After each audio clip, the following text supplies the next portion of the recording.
बच्चों हम लोग डिस्कस करेंगे अब डाई ऑक्सीजन। तो डाई ऑक्सीजन का मतलब O2।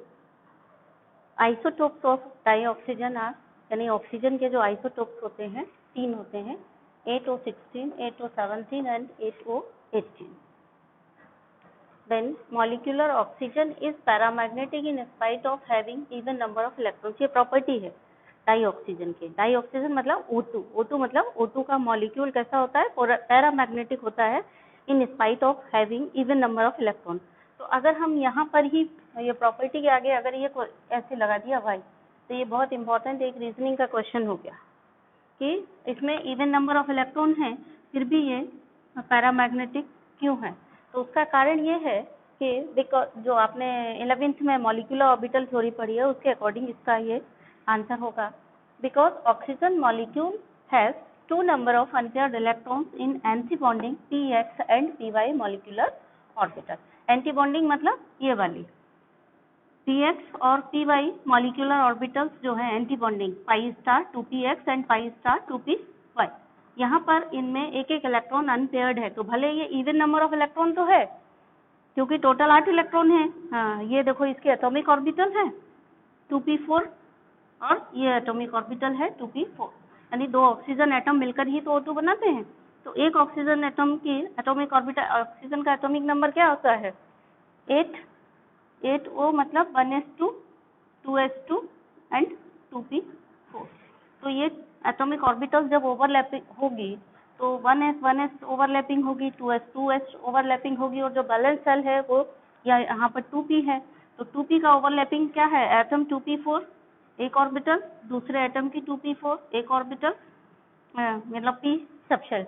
ये ऑर्बिटल p की 3, ये p की 3 जब ओवरलैप हो रही हैं तो टोटल 8 इलेक्ट्रॉन है। 8 इलेक्ट्रॉन में 2, 4, 6 ये बॉन्डिंग ऑर्बिटल में भर गए हैं और एंटी बॉन्डिंग में एक एक चला गया, यानी एंटी बॉन्डिंग में एक एक अनपेयर्ड इलेक्ट्रॉन है। तो अनपेयर्ड इलेक्ट्रॉन होने के कारण ये कैसी है, पैरामैग्नेटिक है। कारण क्या हुआ, एंटी बॉन्डिंग में एक एक अनपेयर्ड इलेक्ट्रॉन है।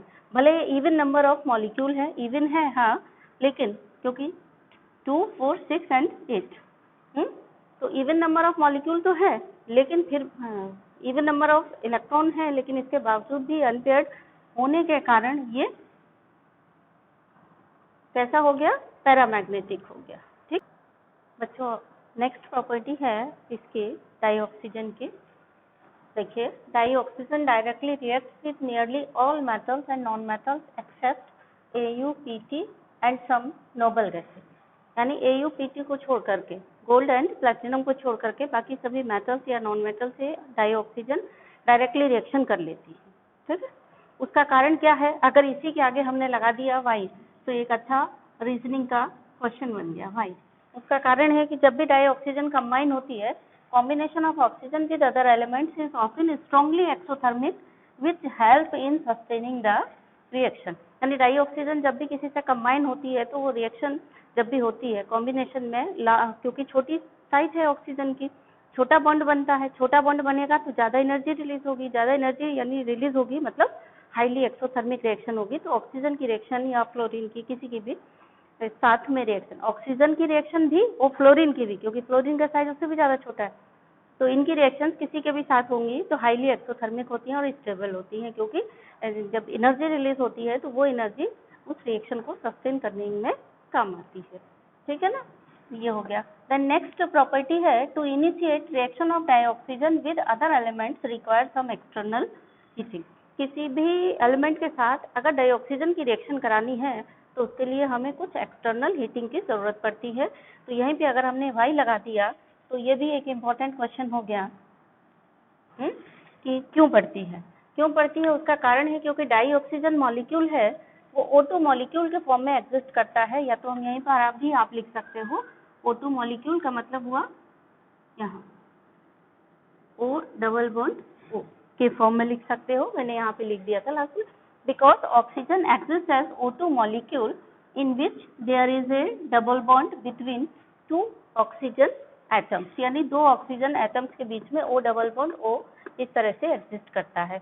And some external heating requires to break the bond, क्योंकि डबल बॉन्ड मतलब बॉन्ड ऑर्डर हाई हो गया, हाई बॉन्ड ऑर्डर हो गया, सिंगल बॉन्ड के कंपैरिजन में बॉन्ड ऑर्डर हाई हो गया तो मतलब ज़्यादा एनर्जी देनी पड़ेगी to break the bond, triple bond को और ज़्यादा देनी पड़ेगी, इसीलिए नाइट्रोजन इनर्ट होता था रूम टेम्परेचर पर, ठीक है ना। देन नेक्स्ट प्रॉपर्टी है group 16 elements used in oxy acetylene welding. Oxy acetylene welding में यूज होते हैं, तो यहीं पर क्वेश्चन आ गया विच ग्रुप एलिमेंट, 16 एलिमेंट कौन सा, तो कौन सा वाला यूज होता है, O2 यूज होता है ऑक्सी एसिटिलीन वेल्डिंग में। देन नेक्स्ट है allotropic forms of oxygen. Oxygen की एलोट्रोपिक फॉर्म्स होती है ओजोन, तो ये क्वेश्चन पूछा जा सकता है what is the allotropic form of oxygen या nitrogen, sorry what is the allotropic form of oxygen, ऐसे पूछा जा सकता है, name the allotrope of oxygen, ऐसे तो ओजोन ऑक्सीजन है। अब यहाँ पे ये ध्यान रखिए ग्रुप 16 के सभी एलिमेंट एलोट्रोपी शो करते हैं और ग्रुप 15 के नाइट्रोजन छोड़ के बाकी एलिमेंट्स एलोट्रोपी शो करते हैं। इसको नोट लगा करके लिख लीजिए अलग से कि group 16 elements all show allotropy and group 15 element except nitrogen all show allotropy, ठीक है। एलोट्रोपी क्या होता है, जब एक ही सब्सटेंस डिफरेंट फॉर्म में एग्जिस्ट करता है जिसकी केमिकल प्रॉपर्टी सेम होती हैं तो उसको एलोट्रोपी कहते हैं। जैसे कि कार्बन का हो गया डायमंड, फुलेरिन्स, उसी तरह से एलोट्रोप फास्फोरस के होते हैं, white phosphorus, yellow phosphorus, red phosphorus, ठीक है। इसी तरह से ऑक्सीजन का एलोट्रोप ओजोन। तो ये पॉइंट नोट लगा करके लिख लीजिए, अच्छा पॉइंट है कि नाइट्रोजन एलोट्रोपी शो नहीं करता, बाकी सब करते हैं। ग्रुप 16 एलिमेंट्स में सभी एलिमेंट एलोट्रोपी शो करते हैं। देन नेक्स्ट है concentration of ozone above 100 ppm becomes uncomfortable for breathing, यानी अगर ओजोन का कंसंट्रेशन 100 ppm से ज़्यादा हो जाता है तो वो ब्रीदिंग के लिए अनकंफर्टेबल हो जाता है और उसके कारण क्या हो जाता है, which cause the headache and nausea. तो यहाँ से आपसे क्वेश्चन पूछा जा सकता है कि अगर कंसंट्रेशन इसका ओजोन का बढ़ जाता है तो what will be the effect on health, health पर क्या इफेक्ट पड़ेगा, हेडेक और नोसिया हो जाएगा। और दूसरा है यहीं पर what concentration of ozone becomes uncomfortable या हार्मफुल फॉर हेल्थ, ये भी क्वेश्चन हो सकता है कि ओजोन का कितना कंसंट्रेशन से ज़्यादा या कितना कंसंट्रेशन से ज़्यादा हार्मफुल होगा हेल्थ के लिए। तो ये भी अच्छा क्वेश्चन हो गया, what concentration of ozone becomes harmful and what is the effect, मतलब एक क्वेश्चन ये हो गया और एक क्वेश्चन ये हो गया what is the effect of high concentration of ozone. Then high concentration of ozone is dangerously explosive. यहाँ पर भी अगर हम वाई लगा दें तो ये भी एक बहुत इंपॉर्टेंट रीजनिंग का क्वेश्चन हो गया कि ओजोन का हाई कंसंट्रेशन जो है वो डेंजरसली एक्सप्लोसिव क्यों होता है। डेंजरसली एक्सप्लोसिव मतलब खतरनाक ढंग से एक्सप्लोड क्यों करता है, ठीक है। तो उसका कारण क्या है कि because for decomposition of ozone, ये जो ओजोन है ये कैसे डिकम्पोज होती है, O3 डिकम्पोज होकर के O2 गैस बनाएगी और ऑक्सीजन नेसेंट ऑक्सीजन बनाएगी, ये नेसेंट ऑक्सीजन होती है। और नेसेंट ऑक्सीजन को हम हमेशा इस तरह से घेर करके रखते हैं क्योंकि ये हाईली अनस्टेबल होती है, ठीक है। तो O2 गैस और O गैस ये बनाएगी जिसके लिए ये जो डेल्टा H है वो नेगेटिव है, यानी ये रिएक्शन कैसी है, एक्सोथर्मिक है। तो डेल्टा H हाईली नेगेटिव है। अब डेल्टा H की देखिए यहाँ पे एक मॉलिक्यूल है और यहाँ पे दो गैसियस के मॉलिक्यूल हो गए, यानी अफरा तफरी बढ़ गई, यानी रैंडमनेस बढ़ गई। रैंडमनेस बढ़ गई तो एंट्रोपी भी बढ़ जाएगी क्योंकि एक मॉलिक्यूल से दो मॉलिक्यूल बन रहे हैं, मतलब दो मॉलिक्यूल ज़्यादा उछल कूद मचाएंगे एक गैस मॉलिक्यूल के कंपैरिजन में, तो एंट्रोपी बढ़ जाएगी। रैंडमनेस बढ़ी मतलब एंट्रोपी बढ़ी, एंट्रोपी बढ़ेगी तो क्या होगा, डेल्टा एस पॉजिटिव होगा और डेल्टा एस पॉजिटिव होगा तो डेल्टा एच भी और डेल्टा एस भी दोनों गिब्स एनर्जी की वाली जो इक्वेशन में अगर इनको हम रखें, क्या होती है गिब्स एनर्जी की equation, delta G equal to del H minus T del H. तो डेल एच की वैल्यू नेगेटिव और डेल एच की पॉजिटिव रखोगे तो नेगेटिव ये भी है और नेगेटिव ये भी है, दोनों नेगेटिव होकर तो क्या बना देंगे, डेल्टा जी को मोर नेगेटिव वैल्यू बना देंगे तो रिएक्शन कैसी होगी, ज़्यादा स्पॉन्टेनियस हो जाएगी, ठीक है। देन यहाँ पर क्या है, क्लियर हो गई ना बात, डेल्टा एच दोनों सपोर्ट स्पॉन्टेनिटी को सपोर्ट करेंगे क्योंकि दोनों मिलाकर के डेल्टा जी की ये भी आप नेगेटिव रख रहे हो ये भी नेगेटिव रख रहे हो, यानी डेल्टा जी की value more and more negative होती जाएगी। देन नेक्स्ट है ozone acts as strong oxidising agent. Ozone strong oxidising agent की तरह क्यों बिहेव करती है? क्योंकि it liberates atoms of nascent oxygen on decomposition, so it acts as a powerful oxidising agent. यहाँ पे जो ओजोन है डिकम्पोज होकर के नेसेंट ऑक्सीजन बनाती है। इसको हम इस तरह से रिप्रेजेंट करते हैं। इस तरह से रिप्रेजेंट करने का मतलब होता है कि हाईली अनस्टेबल है। हाईली अनस्टेबल मतलब हाईली रिएक्टिव है। तो हाईली रिएक्टिव है, इसीलिए इसको हम थोड़ा ब्रैकेट में बंद करके रिप्रेजेंट करते हैं। इसीलिए ये हाईली अनस्टेबल है, मतलब किसी से भी रिएक्शन कर जाएगी जल्दी से, तो इसीलिए O3 कैसा है? हाईली स्ट्रॉन्ग ऑक्सीडाइजिंग एजेंट की तरह बिहेव। बच्चों अब हम लोग डिस्कस करेंगे ऑक्साइड्स। तो ऑक्साइड्स होते क्या है? Oxides are binary compounds of oxygen with another element is called as oxide. ठीक है ना? यानी ऑक्सीजन जब किसी दूसरे एलिमेंट के साथ बाइनरी कंपाउंड मतलब कि जिसमें दो ही कंपोनेंट हो, एक ऑक्सीजन और एक दूसरा कोई और एलिमेंट, उसको हम क्या कहेंगे? ऑक्साइड कहेंगे। यानी binary compound of oxygen are called as oxide. Then oxides 4 तरीके के होते हैं। There are 4 types of oxide: acidic oxide, basic oxide, amphoteric oxide and neutral oxide.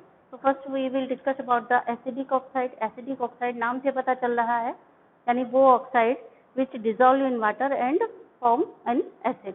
These are called as acidic oxide.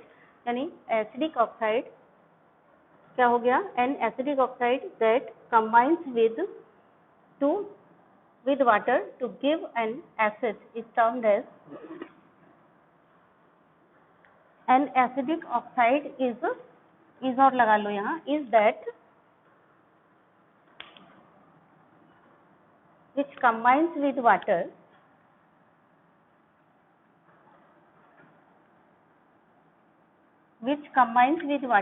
to give an acid is termed as acidic oxide. Example क्या है? SO2, CO2, Cl2O7, N2O5 ये सभी acidic oxide हैं। एक example देखिए, SO2 को पानी में घोला, यानी SO2 प्लस H2O क्या बना रहा है? H2SO3 बना रहा है। इसका मतलब SO2 कैसा है? एसिडिक ऑक्साइड है। इसी तरह से SO3 को पानी में घोलेंगे तो ये बनाएगा H2SO4, इसका मतलब SO3 भी एसिडिक ऑक्साइड है। इन जनरल बात करें तो क्या हो रहा है? In general only non-metallic oxides are acidic, but oxides of some metals in high oxidation state also have acidic character. For example, Mn2। ध्यान देने वाली बात है बहुत। मेटल्स के ऑक्साइड हाई ऑक्सीडेशन स्टेट में, ये थोड़ा क्लियर दिख रहा है ना आपको? मैं बोल देती हूँ, मेरी लाइन इसके ऊपर खिंच गई गलती से, शायद दिख ना रहा हो। Mn2O7, CrO3, V2O5। ठीक है, ये एग्जाम्पल है। Mn2O7, CrO3, V2O5। In general क्या होता है कि नॉन मेटल के ऑक्साइड एसिडिक होते हैं, बट कभी कभी मेटल के ऑक्साइड भी एसिडिक प्रॉपर्टी शो करते हैं। कब करते हैं? In high oxidation state. तो ये वाली लाइन देखो, oxides of some metal in high oxidation state also have acidic character. तो ये बहुत ही इंपॉर्टेंट A+ ग्रेड का रीजनिंग क्वेश्चन हो गया, ये वाला। ऑक्साइड्स ऑफ सम मेटल, यानी क्वेश्चन होगा कि metallic oxide higher oxidation state में, या फिर हम कहें हाईएस्ट ऑक्सीडेशन स्टेट में, मेटल के जो ऑक्साइड हैं वो एसिडिक कैरेक्टर क्यों शो करते हैं। ठीक है, क्वेश्चन लिख लीजिए और इसका आप आंसर भेजेंगे हमें। क्वेश्चन क्या है? Explain why metallic oxide in highest oxidation state of metal show acidic character. यानी वो ऑक्साइड मेटल के जिनमें मेटल की हाईएस्ट ऑक्सीडेशन स्टेट होती है वो एसिडिक कैरेक्टर शो करते हैं। ये बताना है आपको, लिख करके भेजना है। कारण क्या है देखिए आप ध्यान से, झंडू बाम वाला रीजन है, इसमें कुछ नहीं करना है। आपको क्या बताया है? कोई भी ऑक्साइड है, मेटल हाईएस्ट ऑक्सीडेशन स्टेट में है, अब वो एक इलेक्ट्रॉन दे करके बेसिक कैरेक्टर तो शो करेगा नहीं, क्योंकि ऑक्सीडेशन स्टेट ऑलरेडी हाईएस्ट है। ठीक है ना? तो हाईएस्ट ऑक्सीडेशन स्टेट में मेटल के ऑक्साइड हमेशा एसिडिक कैरेक्टर ही शो करेंगे, क्योंकि वो इलेक्ट्रॉन लेकर के लोअर ऑक्सीडेशन स्टेट में ही जा सकते हैं, यानी लिविस एसिड की तरह बिहेव कर सकते हैं। यानी they can take lone pair of electron and या accept a pair of electron and can go into lower oxidation state which is more stable than higher oxidation state, इसीलिए oxide of metals in highest oxidation state या higher oxidation state are always acidic. Question आता है, बहुत ही important है, board में बहुत पूछा जाता है क्वेश्चन, तो वो बेसिक प्रॉपर्टी शो करने से रहे, क्यों? क्योंकि नेक्स्ट हायर ऑक्सीडेशन स्टेट में तो जाएंगे नहीं, क्योंकि higher oxidation state maximum already है, they can not give electron to go into next higher oxidation state, इसीलिए they accept pair of electron and go into lower oxidation state which is more stable. ठीक, the next है basic oxide. Basic oxide की बात करें तो oxides that give a base on dissolving into water are called basic oxide. Example है Na2O, CaO, BaO, ये example हैं basic oxide के। यहाँ ध्यान से देखिए, Na2O plus H2O equal to NaOH, यानी देखो इनको पानी में घोल रहे हैं तो बेस बन रहा है, इसको पानी में घोल रहे हैं बेस बन रहा है, तो इसीलिए हम इसको क्या कहेंगे? बेसिक ऑक्साइड कहेंगे, क्योंकि पानी में घुलने पर बेस बना रहे हैं ये वाले ऑक्साइड, तो ये क्या हो गए? बेसिक ऑक्साइड हो गए। इन जनरल हम बात करें तो metallic oxides are basic. General अगर हम बात करें तो मेटल के ऑक्साइड बेसिक होते हैं। ठीक है, ये भी बहुत अच्छी क्वेश्चन है, इंपॉर्टेंट क्वेश्चन है। ऐसे पूछ दिया कि नॉन मेटल के ऑक्साइड किस नेचर के होते हैं? एसिडिक होते हैं, बेसिक होते हैं, एम्फोटेरिक होते हैं, या फिर मेटल के ऑक्साइड कैसे होते हैं? एसिडिक होते हैं, बेसिक होते हैं, एम्फोटेरिक होते हैं। तो मेटल के ऑक्साइड जनरली बेसिक होते हैं, नॉन मेटल के ऑक्साइड जनरली कैसे होते हैं? एसिडिक होते हैं। मेटल के ऑक्साइड इन हाईएस्ट ऑक्सीडेशन स्टेट में एसिडिक कैरेक्टर शो करते हैं। देन एम्फोटेरिक ऑक्साइड, एम्फोटेरिक का मतलब हुआ जो इधर भी हो उधर भी हो, मतलब जो एसिडिक कैरेक्टर भी शो करें और बेसिक कैरेक्टर भी शो करें, ऐसे ऑक्साइड को हम एम्फोटेरिक ऑक्साइड कहेंगे। यानी कि the metallic oxide which show the characters of acidic as well as basic oxides are called as amphoteric oxide, or the oxides which react with both acids or alkalis are called as amphoteric oxide। ठीक है, मतलब दूसरी भी definition आप दे सकते हो। Actually कोई भी ऑक्साइड, कोई भी metallic oxide acidic character show कर रहा है या बेसिक कैरेक्टर शो कर रहा है, इसका मतलब क्या हुआ? ऑक्साइड अगर एसिडिक है तो वो बेस से रिएक्शन कर लेगा, ऑक्साइड अगर बेस है तो वो एसिड से रिएक्शन कर लेगा। तो इसीलिए ये वाली डेफिनेशन दूसरी भी आ गई कि oxide which react with both acids and base, जो एसिड से भी रिएक्शन कर रहा है और अल्कली से भी रिएक्शन कर रहा है, उस ऑक्साइड को हम क्या कहेंगे? उसको हम एम्फोटेरिक ऑक्साइड कहेंगे। एम्फोटेरिक ऑक्साइड के एग्जांपल है Al2O3 एंड जिंक ऑक्साइड। बहुत इंपॉर्टेंट क्वेश्चन है ये, यहाँ पर याद रखना है आपको। Then Al2O3 plus 6HCl equal to, ये देखिए ये क्वेश्चन आता है यहाँ से, ऐसे नहीं आएगा, क्वेश्चन आएगा how will you prove that Al2O3 is an amphoteric oxide. आप कैसे सिद्ध करेंगे कि Al2O3 एक एम्फोटेरिक ऑक्साइड है? ये सिद्ध करने के लिए हमें क्या करना होगा? Al2O3 की रिएक्शन हमें एसिड से भी करानी होगी और बेस से भी। अगर वो एसिड और बेस दोनों से रिएक्शन कर रहा है कोई भी कंपाउंड, इसका मतलब वो एम्फोटेरिक है। अगर वो सिर्फ एसिड से रिएक्शन कर रहा है, इसका मतलब वो बेस है। अगर वो सिर्फ बेस से रिएक्शन कर रहा है, इसका मतलब उसका नेचर कैसा है? एसिडिक है। In case of Al2O3 reacts with acid as well as base। Acid से यानी HCl से रिएक्शन करके Al(H2O)6 3+ चार्ज का एक्वस ये आयन बनाता है एंड Cl- बनाता है, और Al2O3 NaOH से रिएक्शन करके 2Na3AlOH(6) यानी सोडियम मेटा एल्यूमिनेट बनाता है। देन नेक्स्ट है न्यूट्रल ऑक्साइड। न्यूट्रल नाम से पता चल रहा है, न्यूट्रल मतलब जो ना एसिडिक हो। तो हम लोग डिस्कस करने वाले हैं क्वांटिटेटिव एस्टिमेशन कैसे करते हैं ओजोन का। तो देखिए how ozone is quantitatively estimated. अच्छा क्वेश्चन है, कभी कभी एग्जाम में पूछा जाता है ये 12th बोर्ड में, ठीक है ना।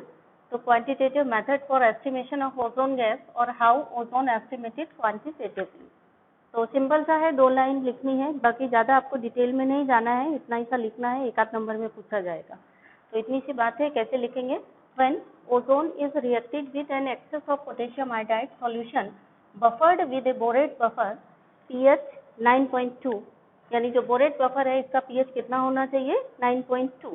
Iodine is liberated which can be titrated against a standard solution of sodium thiosulfate। मतलब आपको सिर्फ इतना बताना है कि जब ओजोन को रिएक्शन करवाते हैं एक्सेस पोटेशियम आयोडाइड सॉल्यूशन के साथ, उस पोटेशियम आयोडाइड सॉल्यूशन को बफर कर लेते हैं, किससे? बोरेट बफर से, ठीक है।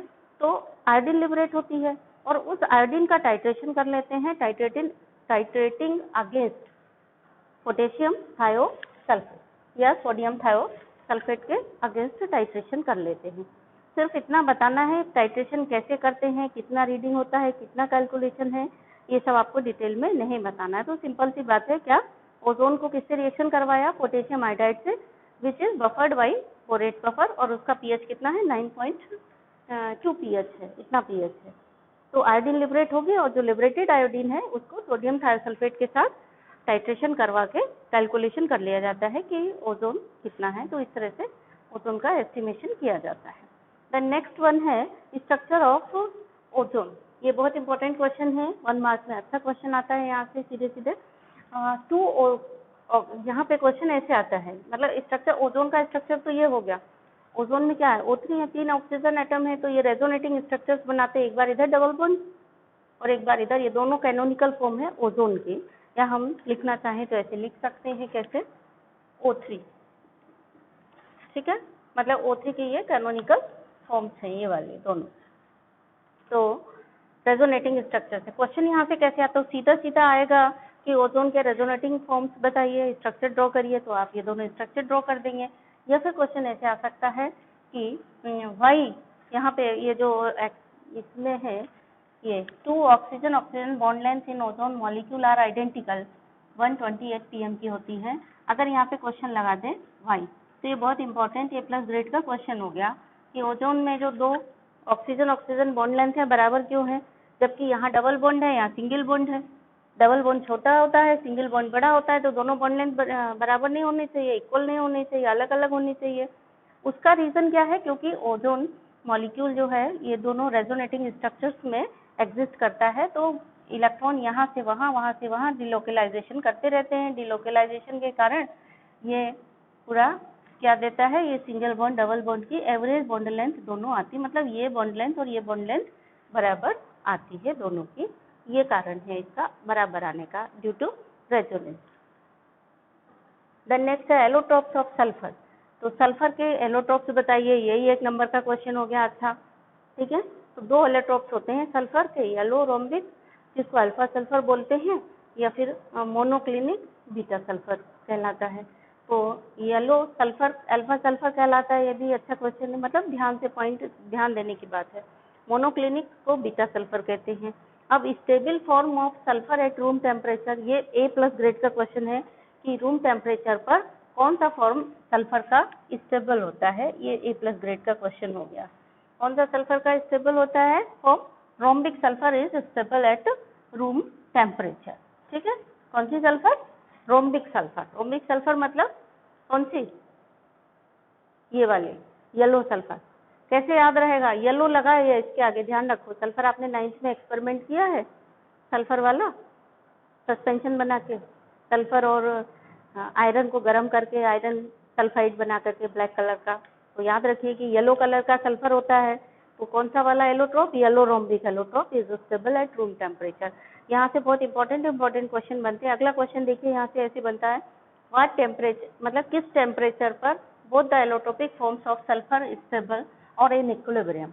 Eight what temperature both the allotropic forms of sulphur are stable, यानी किस टेम्परेचर पर सल्फर की दोनों फॉर्म्स स्टेबल होती हैं या इक्विलिब्रियम में एग्जिस्ट करती हैं। ये भी अच्छा इंपॉर्टेंट क्वेश्चन हो गया 1 मार्क के लिए। ठीक है, तो कौन सा टेम्परेचर पर, at 269 kelvin. 269 kelvin both the forms are stable, this temperature is called as transition temperature. ये यहीं पे क्वेश्चन हो गया कि व्हाट इज ट्रांजिशन टेम्परेचर। तो ट्रांजिशन टेम्परेचर क्या हो गया सल्फर के लिए, वो टेम्परेचर जिस पर सल्फर की दोनों एलोट्रोपिक फॉर्म्स एग्जिस्ट करती हैं उसको ट्रांजिशन टेम्परेचर कहते हैं। या what is the transition temperature for sulphur, ये क्वेश्चन हो गया।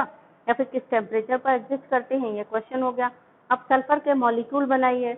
अभी तक आप सिर्फ इतना पढ़ रहे थे कि सल्फर ऑक्टा एटॉमिक होता है, 9th तक आपने यही पढ़ा और आप यही जानते हैं। इसके पहले भी आप यही पढ़ रहे थे कि ऑक्सीजन डायटोमिक है, बाकी सब ऑक्टा एटॉमिक है। सल्फर ऑक्टा एटॉमिक के साथ और भी कई तरीके के मॉलिक्यूल बनाता है। तो देखिए, ऑक्टा एटॉमिक मॉलिक्यूल जो होगा वो तो हो गया S H मॉलिक्यूल। तो इस तरह से हो गया, 2 W बना दे। कैसे बनाएंगे, सिंपल सा है, 2 W बना दिए। 2 W बना दिए तो ये क्राउन बन गया। महारानी विक्टोरिया का क्राउन दिख रहा है आपको, और नहीं दिख रहा है तो मैं दिखवाती हूँ आपको, देखो जरा। एक नीचे बना दो गोला, किसी का सिर बना दो, ये 2 आंखें बना दो, ये नाक बना दो, बन गया क्राउन। ये महारानी विक्टोरिया का क्राउन है। तो ये मॉलिक्यूल कैसा हो गया? क्राउन शेप्ड मॉलिक्यूल हो गया। वैसे ये आपको नहीं बनाना है, तो मॉलिक्यूल ये क्राउन शेप्ड है, ये आपको दिखाने के लिए मैंने ये ड्रॉ किया था, ठीक है, जिससे आपको याद रहे। ये क्राउन शेप्ड मॉलिक्यूल इसके लिए कहलाता है क्राउन शेप्ड या S8। तो क्राउन शेप्ड मॉलिक्यूल कैसे बनाना है? सिंपल से 2 W बना दिए जोड़ जोड़ करके, और हर एंगल पर, मतलब हर कोने पे आपने क्या रख दिया? एक एटम रख दिया, और रखने के बाद गिन लो। कई बार ऐसा होता है कि एटम लगाना ही भूल गए, तो 1 2 3 4 5 6 7 8 एटम्स है, मतलब बन गया आपका ऑक्टा एटॉमिक यानी crown shaped molecule of sulphur. दूसरा मॉलिक्यूल होता है सल्फर का S6।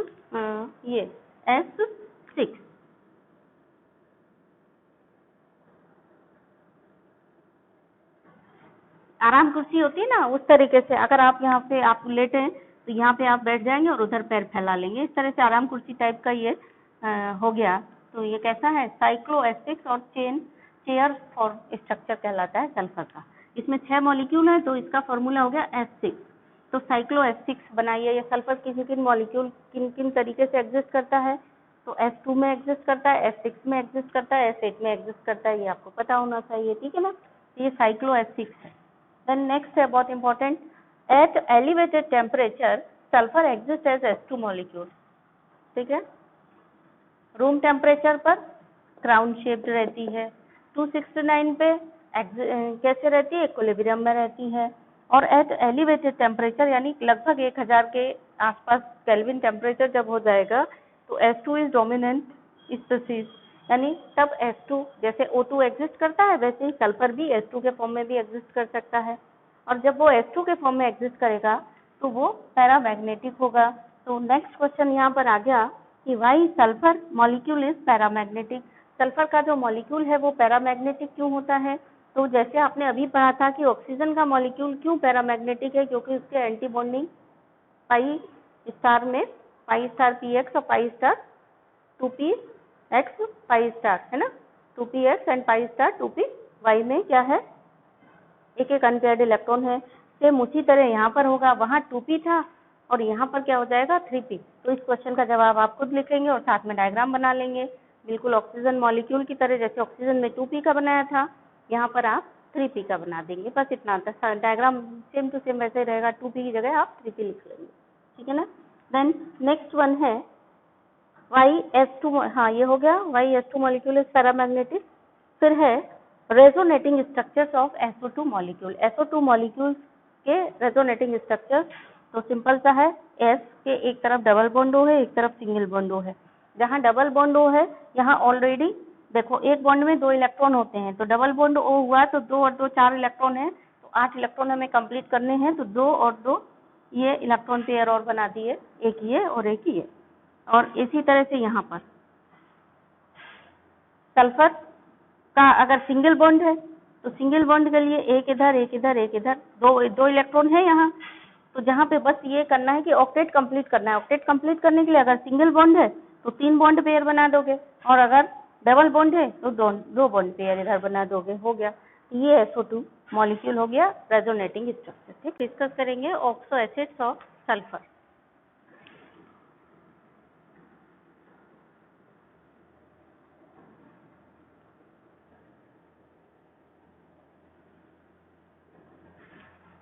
सिंपल भाषा में ऑक्सो एसिड क्या हो गए? वो एसिड्स जिनमें सल्फर भी हो और ऑक्सीजन हो, ऑक्सीजन के साथ OH बॉन्ड बन रहा हो, सल्फर का एसिड है, उसको हम ऑक्सो एसिड कहेंगे, ठीक है ना। तो एक एसिड याद करेंगे, फिर हम उसी से कनेक्ट करके बाकी सारे एसिड्स को याद करेंगे, ठीक है बच्चे। तो चलिए सबसे पहले सल्फ्यूरिक एसिड, ठीक है। सल्फ्यूरिक एसिड मतलब H2SO4।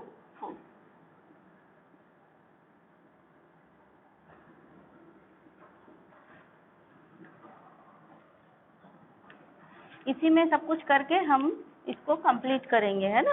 इसको सेंटर बनाते हैं क्योंकि हमारा सेंटर है। H2SO4 SOO OH, ये क्या बन गया हमारा,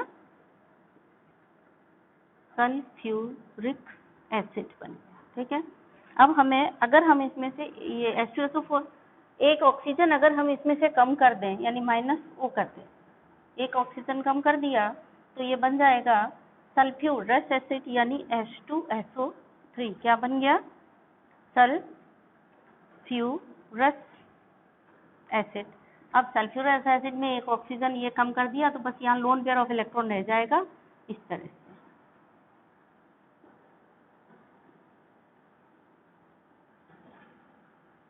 ठीक है, एक ऑक्सीजन कम हो गया, ये बन गया सल्फ्यूरस एसिड।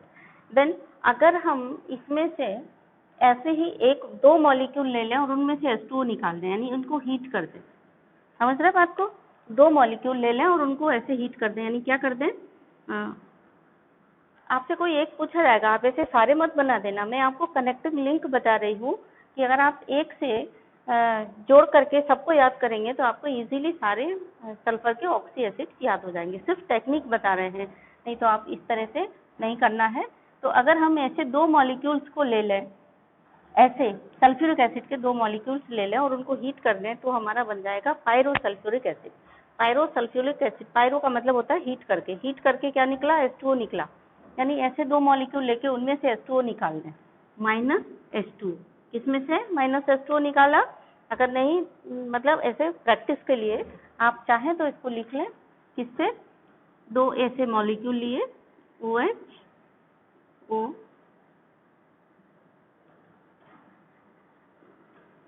है प्लस OHSO,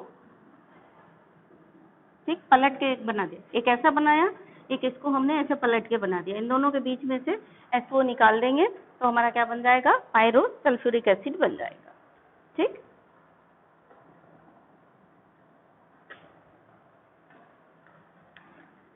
ये H2O निकाल दिया, दोनों जोड़ करके बना दो स्ट्रक्चर, पायरोसल्फ्यूरिक एसिड का क्या हो गया,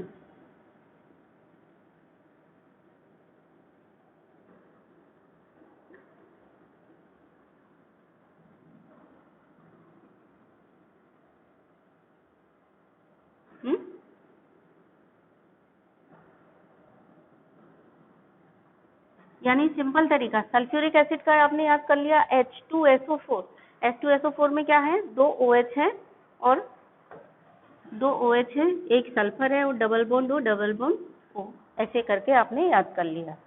ठीक है, अभी सल्फ्यूरस एसिड बनाना है तो एक ऑक्सीजन निकाल दिया, माइनस O कर दिया, तो सल्फ्यूरस एसिड बन गया।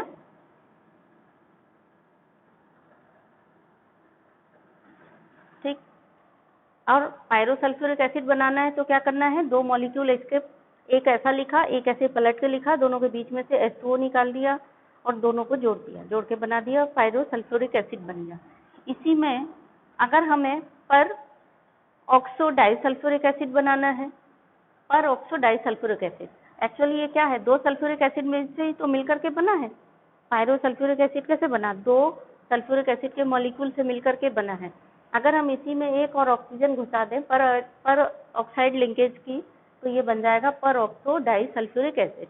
तो पर ऑक्सो डाइसल्फ्यूरिक एसिड इसी से बन जाएगा, कैसे, देखो जरा ध्यान से, SO2OH, ये जो ए सिंगल O था, यहाँ पे आपने ऐसे करके कर दिया, बस एक ऑक्सीजन और घुसाने की देर है, और ये अब क्या बन गया,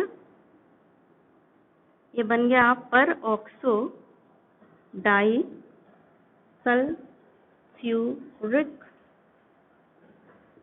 एसिड, पर oxo disulphuric acid, H2S2OH।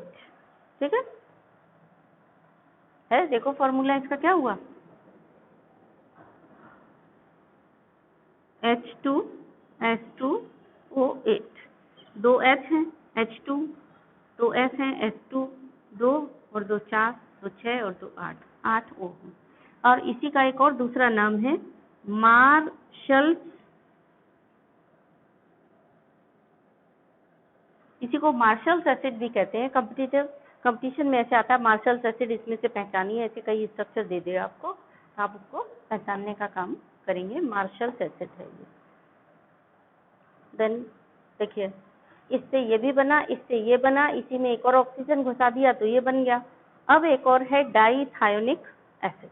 डाइथायोनिक acid क्या बनेगा, ये दोनों ही हटा के केवल सल्फर सल्फर को जोड़ दो तो ये क्या बन जाएगा, डाइथायोनिक एसिड बन जाएगा।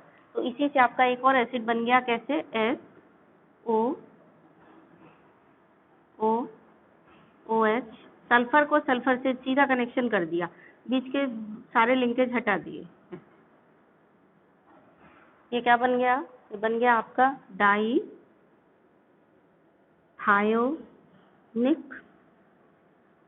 एसिड। डाइथायोनिक एसिड बन। अब इसमें एक और रह गया, पर सल्फ्यूरिक एसिड। ठीक है, तो अगर आपको पर ऑक्सो सल्फ्यूरिक एसिड बनाना है, या इसको कैरोज एसिड भी बोलते हैं,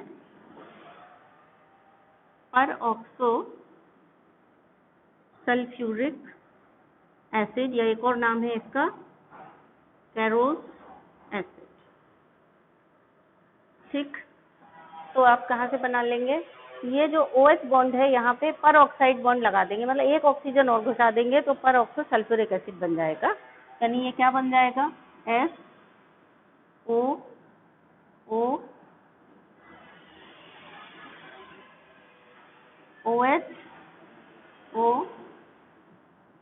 ये नाम हो गया इसका पर ऑक्सो सल्फ्यूरिक एसिड।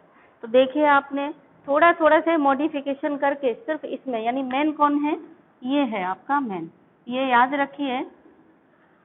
और ये याद रखिए कि जब ऑक्सीजन चला जाएगा तो यहाँ लोन पेयर बचेगा, तो लोन पेयर बनाना है यहाँ पर, ये ध्यान देना है बस, और कोई गड़बड़ी नहीं।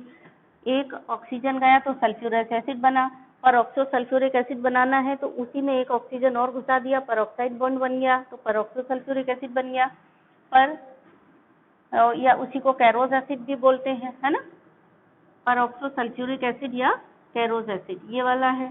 फिर अगर ऐसे ही एक और मॉलिक्यूल को पलट के रख दिया और हीट करके H2O निकाल दिया इस तरीके से, तो बन गया क्या, पायरो। पायरो मतलब हीट करके बनने वाला, जहाँ कहीं भी पायरो लिखा है मतलब हीट करके, तो पायरो मतलब हीट करके निकाल दिया एक H2O, तो वो बन गया पायरो सल्फ्यूरिक एसिड। देन पर ऑक्सो सल्फ्यूरिक एसिड कैसे बनाना है, पायरो में एक और ऑक्सीजन घुसा दिया तो पर ऑक्सो डाइसल्फ्यूरिक एसिड बन गया।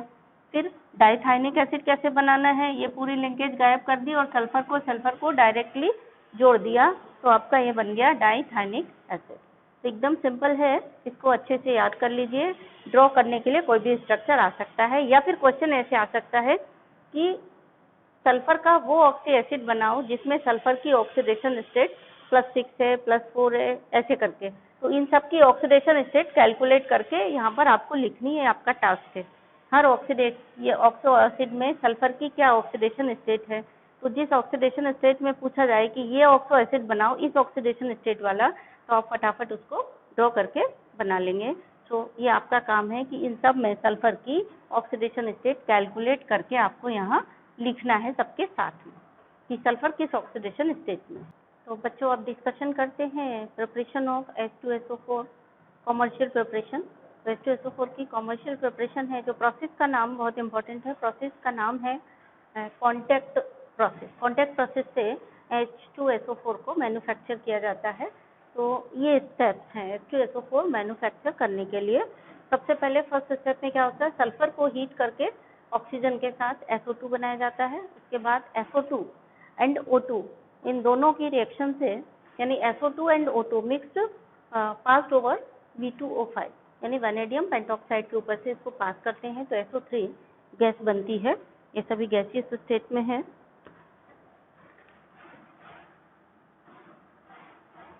ये गैस है, सल्फर सॉलिड है, ठीक है, गैस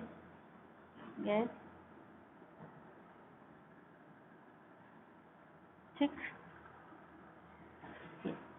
इस तरह से बनता है। तो देखिए ध्यान से, SO2 + O2 V2O5 के ऊपर से पास करते हैं तो SO3 बनता है। एंड देन SO3, देखिए थर्ड स्टेप ध्यान से पढ़िए, absorption of SO3 into H2SO4 to give volume. यानी थर्ड स्टेप में क्या करते हैं, जो SO3 बनी इसको एब्जॉर्ब करते हैं H2SO4 में, तो हमें वॉल्यूम मिलता है। और वॉल्यूम का फार्मूला याद करने का तरीका ये है कि SO3 और H2SO4 दोनों का टोटल कर दो, मतलब S मिला के हो गया S2 और ये H2 है अपनी जगह, और 3 और 4 7, यानी H2S2O7, ऐसे ओलियम का फॉर्मूला याद करना है आपको। फिर ओलियम में एक पानी मिला दोगे तो 2 H2SO4 बन जाएंगे बस।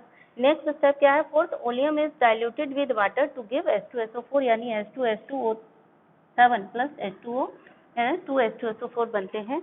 अगर आपसे पूछा जाए कि कॉन्टैक्ट प्रोसेस में which is the key step, ये चार हैं, चारों में की स्टेप कौन सा है, की स्टेप है ये, क्योंकि यही हमको चाहिए है। जब ये एब्जॉर्ब होती है H2SO4 में, सारा खेल इसी का है, तभी H2SO4 कंसंट्रेटेड बनता है। तो इस प्रोसेस से हमें कितना तक मिल सकता है, 96 से लेकर के 98% प्योर H2SO4 हम ऑब्टेन कर सकते हैं बाय कॉन्टैक्ट प्रोसेस। तो 1 मार्क का ये क्वेश्चन हो गया। ये रिएक्शन हो गई कि कॉन्टैक्ट प्रोसेस के लिखिए, या फिर क्वेश्चन हो गया कॉन्टैक्ट प्रोसेस में which is the key step, केवल वो लिखिए। तो की स्टेप केवल वो लिखिए तो सिर्फ आप इतना लिखिए। कॉन्टैक्ट प्रोसेस क्या है पूरा, तो ये लिखिए, ठीक। देन ऑप्टिमम कंडीशंस या फेवरेबल कंडीशन, ये A+ ग्रेड का इंपॉर्टेंट क्वेश्चन है कि कॉन्टैक्ट प्रोसेस में H2SO4 को ऑब्टेन करने के लिए ऑप्टिमम कंडीशंस क्या हैं। तो ऑप्टिमम मतलब फेवरेबल कंडीशंस क्या हैं, जिससे कि SO3 ज़्यादा से ज़्यादा बने या H2SO4 ज़्यादा से ज़्यादा बने। तो ये प्रोसेस है pressure 2 bar, temperature 720 kelvin and catalyst V2O5 vanadium pentoxide या फिर प्लेटिनाइज्ड एस्बेस्टस। देन नेक्स्ट है for diluting the concentrate acid, concentrate acid को डाइल्यूट करने के लिए क्या होगा, the concentrated acid must be added to water with constant stirring. Concentrate acid को पानी के साथ जब भी मिलाएंगे हमेशा, मतलब डाइल्यूट करने के लिए, तो हमें ध्यान रखना है कि हमेशा एसिड को पानी में मिलाएंगे, पानी को एसिड में नहीं मिलाएंगे, क्योंकि अगर हमने पानी को एसिड में मिलाया तो जो एसिड है हमारे ऊपर स्प्लैश आउट हो सकता है एंड वी में मर्ज। So always when we are diluting the acid, always we should add acid into water and never add water into acid directly। दोनों बातें एक ही आप पूछ रहे होंगे या मन में सोच रहे होंगे, है तो एक ही चीज, चाहे हम पानी में एसिड मिलाएं या एसिड में पानी मिलाएं, दोनों एक ही चीज है। यहाँ पर केमिस्ट्री में दोनों अलग अलग चीजें हैं। अगर आप एसिड पानी में मिला रहे हैं तो हीट धीरे धीरे लिबरेट हो रही है, तो उससे स्प्लैश आउट होने का खतरा नहीं है। लेकिन अगर आपने एसिड रखा हुआ है और उसमें पानी मिलाया, एकदम हाई हीट बनती है, जिससे एकदम बॉईल होकर के जो एसिड है वो स्प्लैश आउट हो जाता है बाहर, जिससे कि आपको जलने का, बर्न होने का खतरा रहता है। ठीक है, तो ये वाली बात हो गई। देन नेक्स्ट है, एक यहाँ पर क्वेश्चन आता, तो एक तो ये वाली बात बहुत अच्छे से, for diluting the concentrate acid the concentrated acid must be added to water with constant stirring, और साथ में कांस्टेंट स्टायरिंग भी करते रहना चाहिए, जिससे जो हीट बनी वो यूनिफॉर्मली डिस्ट्रीब्यूट हो जाए पूरे में, तो जलने का या उछलने का या स्प्लैश आउट होने का खतरा कम रहे। तो इसका आंसर आपको लिखना है कि क्यों हमें डाइल्यूट करने के लिए एसिड को पानी में मिलाना है, ना कि पानी को एसिड में मिलाना है। ये क्वेश्चन आप इसी होमवर्क के साथ लिखेंगे, और इसके पहले एक और क्वेश्चन दिया है, तो आज आपके टोटल 5 क्वेश्चन हो गए लिखने के लिए असाइनमेंट में। ठीक है, देन ये क्वेश्चन एक और हो गया, तो इसके मिलाकर के हो, ये समझ लीजिए आप, इसका तो मैंने आंसर यहाँ लिख ही दिया है। वैसे क्वेश्चन क्या है, कभी कभी इस तरह से दे दिया जाता है, ध्यान से समझिए इसको। कोई रिएक्शन दे दी, रिएक्शन के साथ में के दे दिया, खासतौर से ये H2SO4 ही दे देते हैं, और कहते हैं कमेंट करिए, इसकी एसिड की स्ट्रेंथ पर कमेंट करिए, या कुछ और जैसा भी क्वेश्चन पूछा हो, भाषा कुछ भी हो सकती है, इलाका यही होगा। तो देखिए आप ध्यान से, H2SO4 plus H2O equal to H3O plus HSO4, और यहाँ Ka1 है ग्रेटर देन 10, डिसोसिएशन कांस्टेंट 10 से ज़्यादा है। तो HSO4 minus plus H2O liquid, H3O plus HO4 2 minus बन रहा है, यहाँ Ka2 है ग्रेटर देन 1.2 इंटू 10⁻⁻²। तो कमेंट करिए एसिड के स्ट्रेंथ पर या जो भी है क्वेश्चन। तो ये देख करके आपने क्या देखना है कि जो H2SO4 है उसको जब हम पानी में घोलते हैं तो जो HSO4 बनता है और H3O प्लस या H प्लस आयन बनते हैं, और Ka1 10 है, ग्रेटर देन 10 है। इसका मतलब जो H2SO4 है वो कम्प्लीटली, लगभग अप्रोक्सीमेटली कम्प्लीटली डिसोसिएट हो जाता है on dissolving in water, because Ka1 is very high, greater than 10। So high value of Ka1 indicates that H2SO4 is a strong acid। ये इंडिकेट कर रहा है, क्योंकि जब उसको अगेन पानी में घोला गया तो अब पानी के दोबारा उसको और पानी मिलाने पर यानी डाइल्यूट करने पर मीन्स H2SO4 को पानी में घोला तो ये बन गया। अब हम इसमें और पानी मिला दें यानी HSO4 में और पानी मिलाया तो थोड़े से और एसिड बने, और यहाँ पे Ka2 है कितना 1.2 × 10⁻², यानी अब ये बहुत कम डिसोसिएट हुआ, H प्लस आयन बहुत कम बने। इसका मतलब क्या हुआ कि H2SO4 में आपने जैसे ही पानी मिलाया वैसे ही कंप्लीट आयनाइज हो गया, क्योंकि Ka की वैल्यू बहुत ज़्यादा है और फर्दर डाइल्यूशन पर Ka की वैल्यू बहुत कम आई है। इसका मतलब जो H2SO4 था वो फर्स्ट स्टेप में ही डाइल्यूट हो गया है, मीन्स डिसोसिएट हो गया है। H प्लस आयन मैक्सिमम इसमें दे दिए हैं। इसका मतलब ये है कि H2SO4 is a strong acid. वही चीज़ यहाँ पर लिखी है मैंने, the larger value of Ka1 यानी greater than K1 is greater than 10 means that H2SO4 is largely dissociated into H plus ion and HSO4 ion. Greater the value of dissociation constant Ka means the acid is strong. ठीक है। अब यहाँ पर देखिए ये आपके homework के question है, इनको देख लीजिए, समझ लीजिए क्या है। Why H2SO4 is highly viscous? H2SO4 highly viscous क्यों होता है? विस्कस मतलब गाढ़ा, हाईली विस्कस मतलब हाईली गाढ़ा क्यों होता है? तो उसका कारण क्या है कि H2SO4 का अभी आपने स्ट्रक्चर देखा था, कैसा स्ट्रक्चर होता है H2SO4 का। इसमें मैं यहाँ बनाती हूँ, ठीक है।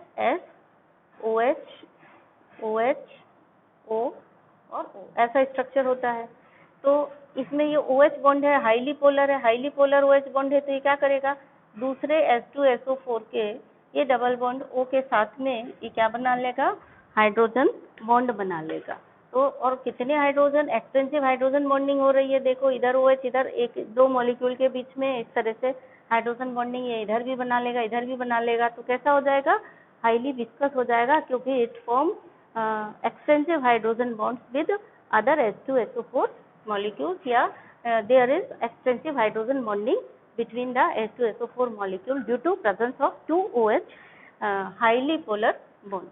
दो OH bond highly polar present है एक मॉलिक्यूल में, इसीलिए एक्सटेंसिव हाइड्रोजन बॉन्डिंग हो रही है, इसीलिए कैसा है हाईली विस्कस है। देन नेक्स्ट है why H2SO4 is used to absorb SO3 in contact process. ये क्वेश्चन आता है, हाँ, क्योंकि जब हम पढ़ाते हैं तो बच्चे पूछते हैं और ऐसे एग्जाम में भी आता है कि हम H2SO4 ही बना रहे हैं और H2SO4 ही खर्च कर रहे हैं। तो क्वेश्चन ये आता है कि H2SO4 को ही हम क्यों H2SO4 में ही SO3 को क्यों एब्जॉर्ब कर रहे हैं, क्योंकि SO3 को अगर हम पानी में एब्जॉर्ब करते हैं, आपने ये रिएक्शन पढ़ रखी है, पानी में एब्जॉर्ब करें अगर SO3 को तब भी H2SO4 बन सकता है। तो हम इस रिएक्शन से क्यों नहीं बनाते हैं, हम इसको इसमें ही एब्जॉर्ब क्यों करते हैं, H2SO4 में ही SO3 को क्यों एब्जॉर्ब करते हैं। अच्छा क्वेश्चन है, एग्जाम में पूछे जाने वाला A+ ग्रेड का क्वेश्चन है ये, ठीक है। तो उसमें क्यों एब्जॉर्ब करते हैं, क्योंकि अगर हमने H2SO4 में एब्जॉर्ब किया तो हमें कंसनट्रेट H2SO4 मिलेगा, और अगर हम पानी में एब्जॉर्ब करेंगे SO3 को बहुत वेरी वेरी डाइल्यूट H2SO4 मिलता है, इसीलिए हमेशा H2SO4 में ही SO3 को एब्जॉर्ब किया जाता है to obtain concentrate H2SO4। If we absorb in water, suppose पूछ दिया कि अगर हम SO3 को पानी में एब्जॉर्ब करके H2SO4 बनाना चाहें तब आप बता देंगे बन जाएगा H2SO4 और ये रिएक्शन भी हो जाएगी, लेकिन जो H2SO4 बनेगा that will be very very dilute H2SO4। Then यहाँ आइए, why sugar gets charred on adding H2SO4। H2SO4 को ऐड करने पर शुगर गेट्स चेड। चेड का मतलब क्या हुआ, अभी आपको समझ में नहीं आया होगा। चेड का मतलब होता है जल करके कोयले जैसा बन जाना, उसको बोलते हैं चेड। यानी शुगर में अगर हम H2SO4 डालते हैं तो शुगर चेड हो जाती है। उसका रीजन क्या है, क्योंकि H2SO4 कैसा है, ये डिहाइड्रेटिंग एजेंट है, ये पानी निकाल, किसी के ऊपर भी पानी डालो, इसको H2SO4 पे डाल दोगे, ये पानी उसमें से एब्सॉर्ब कर लेगा, खींच देगा, डिहाइड्रेट कर देगा। तो शुगर को भी ये पानी निकाल देता है। अब शुगर में होता क्या है, शुगर में होता है आपका क्या होता है शुगर में, केमिकल फॉर्मूला क्या है शुगर का, C6H12O6 है ना,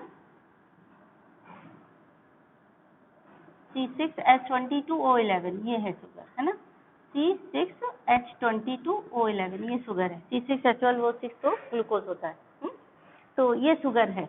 तो शुगर के ऊपर जब हम H2SO4 डालते हैं तो क्या हो जाता है, शुगर में जितना पानी है वो पूरा बाहर निकाल देता है। पानी कितना है इसमें देखो, 11 H2O मॉलिक्यूल है और प्लस 6 कार्बन कार्बन के कारण ये क्या होता है, ब्लैक बन जाता है, यानी चैड हो जाता है। चैड मतलब जल करके कोयला हो जाना, ठीक है।